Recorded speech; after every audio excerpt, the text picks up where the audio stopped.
Ayon sa Feng Shui practice, may iba't ibang species ng halaman sa buong mundo na kino-consider bilang money plant at sumisimbolo ang mga ito sa wealth at prosperity. Maliban sa makakatulong ito sa pag-reconnect sa nature, inilalagay ang money plant sa loob ng bahay upang ma-attract ang Feng Shui energy na lumilikha ng magandang kapalaran sa pananalapi. Kung nais mong i-attract ang good fortune, narito ang mga money plants na dapat meron ka sa loob ng bahay. Number 1. Chinese money plant.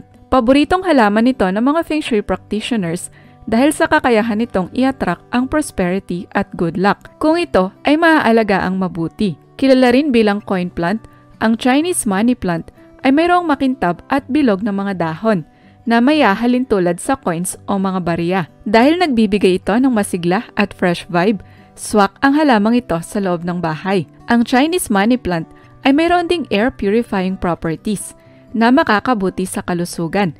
Bukod sa pag-attract ng pera at positive energy, ang halamang ito ay low maintenance at safe para sa mga alagang hayop, pati na rin sa tao.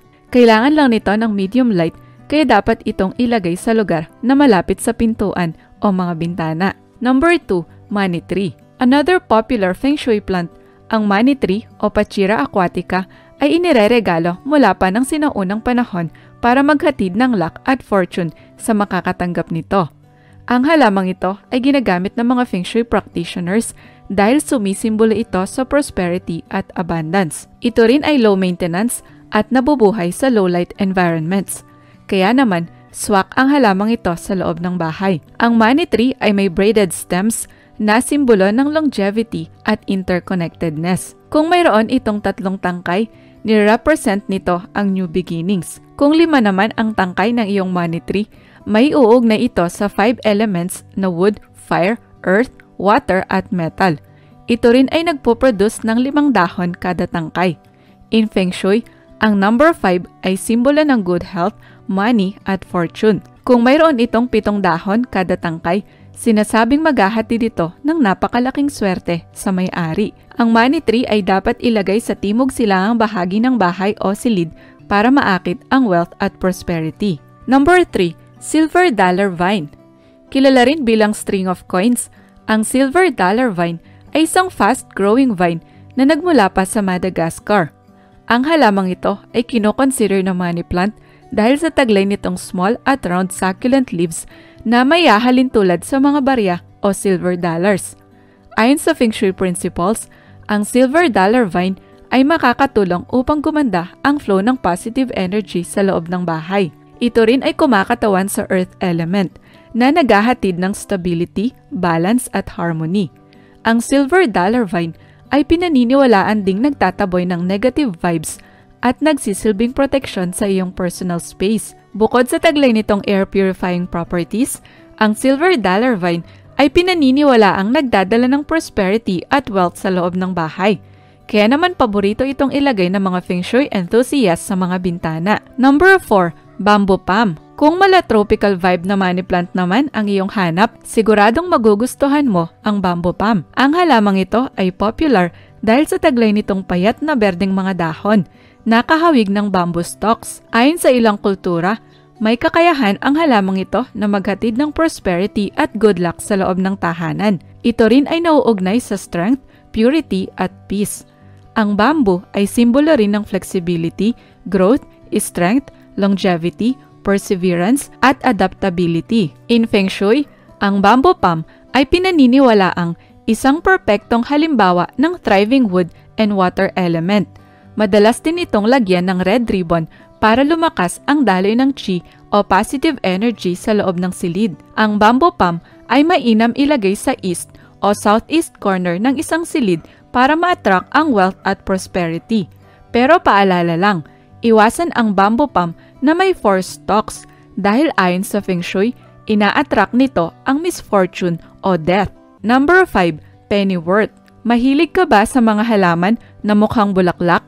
If yes, subukan mong mag-alaga ng money plant na pennywort. Also known as marsh pennywort, ang halamang ito ay isang aquatic plant na mainam ilagay sa mangkok ng tubig para maakit ang financial fortune. Ang pennywort ay mayroong small, round leaves na kahawig ng barya, kaya tinawag itong money plant. Ayon sa Feng Shui theory, ang halamang ito ay nauugnay sa wood element na simbolo ng growth at vitality. Ni-represent nito ang umuusbong na energy of life at good health. Ang pennywort ay nagdadala rin ng Genchi na kino-consider bilang pinaka-auspicious source of energy. Ito ay nauugnay sa initial stages of life, transformation, movement, at development. Paborito rin ito ng mga Feng Shui practitioners dahil ang pennywort ay simbolo ng unity at harmony. Kung gusto mong akitin ang swerte gamit ang pennywort money plant, ilagay lang ang halaman sa hilagang bahagi ng silid o bahay. Number 6. Basil.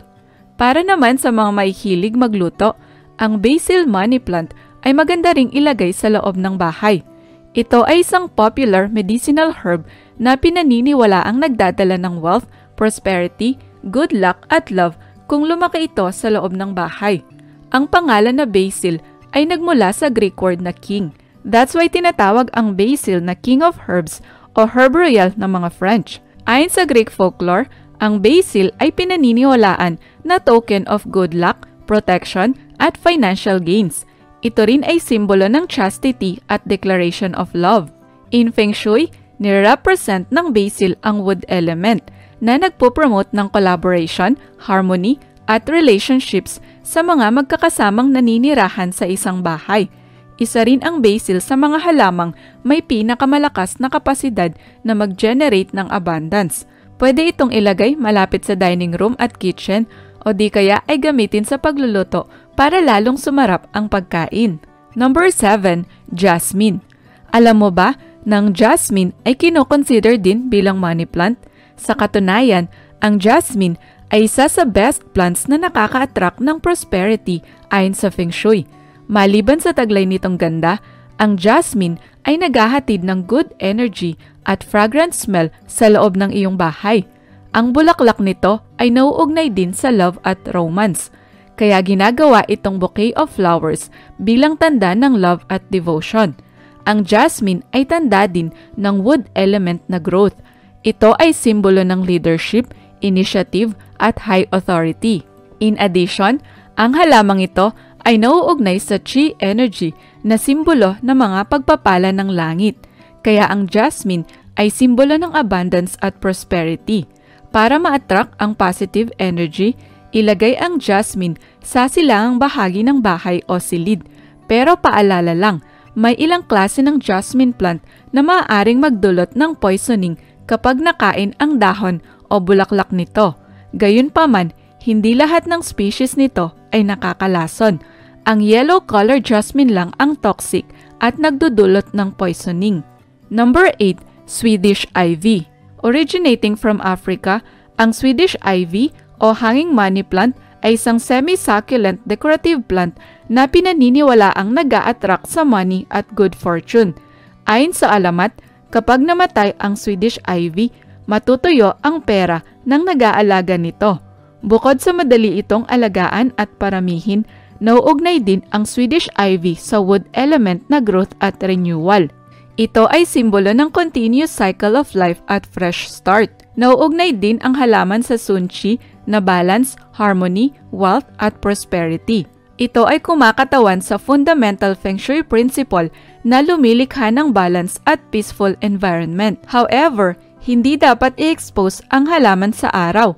Mas lalago rin ito sa wet at humid environments, tulad ng CR o bathroom. In Feng Shui, dapat ilagay ang Swedish ivy sa timog silangang bahagi ng bahay. Number 9. Spider plant. Kung super low maintenance money plant ang gusto mo, ang spider plant ay swak para sa mga first time maghahalaman. Maliban sa taglay nitong air purifying properties, ang spider plant ay kino-consider na symbol ng wealth at prosperity.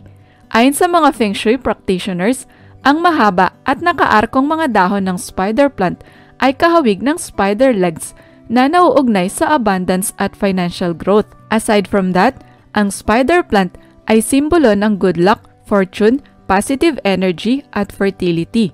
Samantala, ang baging ng halaman ay simbolo ng stability sa buhay.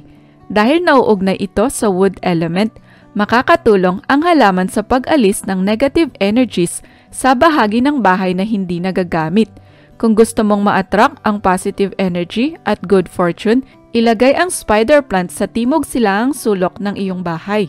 Ngayong may idea ka na kung ano-ano ang mga money plants na maganda sa loob ng bahay, handa ka na bang ma-attract ang wealth at prosperity papasok sa iyong tahanan? Kung naniniwala ka sa swerte, ang mga nabanggit na money plants ay dapat ilagay sa tamang pwesto upang swertehin sa pera. Ayon sa Feng Shui philosophies, ang money plant ay dapat ilagay sa timog silangang direksyon ng bahay dahil ito ay nauugnay sa abundance, wealth at stability. Kung ito ay ilalagay sa silangang kanlurang direksyon ng bahay, kabaliktaran ang magiging epekto ng money plant. Kaya naman, dapat siguraduhin na tama ang placement ng napili mong money plant kung gusto mong akitin ang swerte sa pera. Mabibili ang mga nasabing money plant sa mga garden at online shop. Ang presyo nito ay nakadepende sa species, quality, size at rarity ng halaman. Pero laging tandaan, ang mga money plants ay pang-akit lang ng positive energy at good fortune. So wag lang umasa sa swerte. Samahan din ng action upang matupad ang mga layunin at mithiin mo sa buhay.